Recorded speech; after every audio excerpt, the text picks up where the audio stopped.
તો હાય ફ્રેન્ડ, જય માતાજી બધાનો. તો મિત્રો, સ્વાગત છે તમારું આપણા નવા બ્લોગમાં. અને આજે તમારો ભાઈ પહોંચી ગયો છે રેલવે સ્ટેશને. કપાવા નહીં હો, અમદાવાદ જવું છે એટલા માટે. તો હવે જોઈ રહ્યા છીએ અમે ટ્રેનની રાહ.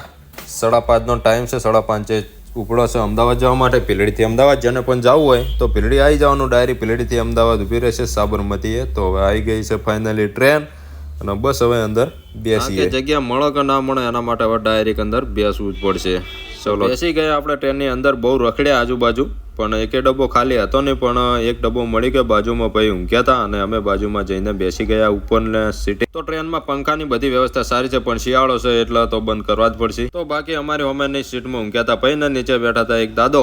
તો લાગે છે અમે ભાઈ બેઠા હતા બહુ કંટાળીને સેટ દૂરથી આવ્યા હોય એવું લાગે છે. બહુ ફૂલ ઊંઘમાં હતા. એમ ઘડીક રહીને ચાલુ કર્યો અને કલાક જેવું થઈ ગયું. તો પછી ચા લઈને ભાઈ આયા. અંધારું બહાર તો થઈ ગયું હતું અને અમે અંદર બધું લાઇટ ચાલુ હતી એટલે દિવસ જેવું લાગતું. બહાર હતું અંધારું અને ચા લઈ લીધી. હવે ચા પીએ છીએ.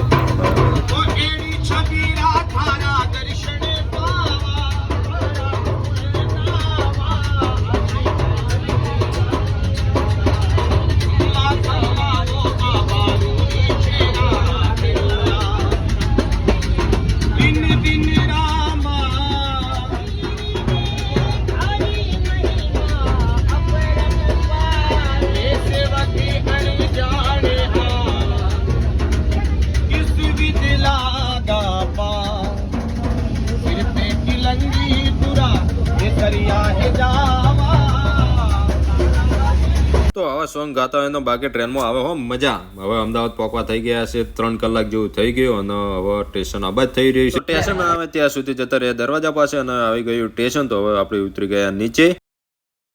તો હવે આપણે સ્ટેશન તો ઉતરી ગયા. હવે અહીંયાથી જવાનું છે સીધા કાલુપુર અને કાલુપુરથી વસ્ત્રાલ. તેના માટે રિક્ષા આપણે ગોતવી પડશે. તો ચલો ત્યારે ગોતીએ. તો બહાર જઈએ ત્યાં સુધી જોઈ લો અમદાવાદનું રેલવે સ્ટેશન.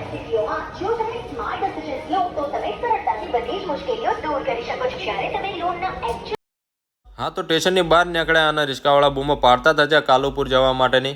તો રિક્ષાવાળા અમને લઈ ગયા તેમની રિક્ષામાં. હવે તો અમે જઈએ કાલુપુર. હા, તો હવે રિક્ષામાંથી કાલુપુર તો આવી ગયા, પણ કાલુપુરથી જવાનું હતું અમારે વસ્ત્રાલ. અને વસ્ત્રાલ ઘણું રખડ્યા પણ કંઈ પણ રિક્ષાવાળા આવતા નહોતા, કારણ કે કંઈક બ્રિજનું કામ ચાલુ હોવાથી બીજી સાઈડ ભમીને જવાનું એવું બધું કહેતા. હવે આમ તે મોટા મારીએ છીએ. મારીને થાક્યા હતા. હવે કીધું ચા પીવી પડશે. એટલે રજવાડી મળતી હતી સારી એવી ઈચ્છા. તો હવે ચા પી લઈએ. ત્યાંથી કોઈ રિક્ષાવાળો તૈયાર થતું નહોતું એટલે કંટાળ્યા હતા. વ્લોગે ના બનાવ્યો ને ત્યાંથી રિક્ષાવાળો નેટ સેટ કર્યો. ભાડું પણ થોડું વધારે આપવું પડ્યું. અને હવે પહોંચી ગયા અમે વસ્ત્રાલ.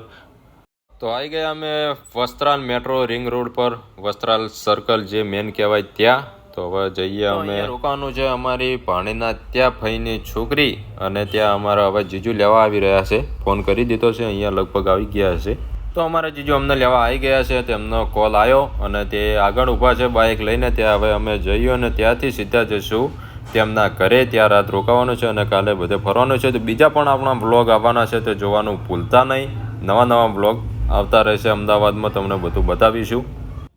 અને ખાસ કે આપણી ચેનલને સબસ્ક્રાઇબ ના કરી તો સબસ્ક્રાઇબ કરી લેજો. આપણી ચેનલમાં નવા બ્લોગ આવતા રહેશે એકદમ દેશી, આપણી શુદ્ધ ગુજરાતી ભાષામાં.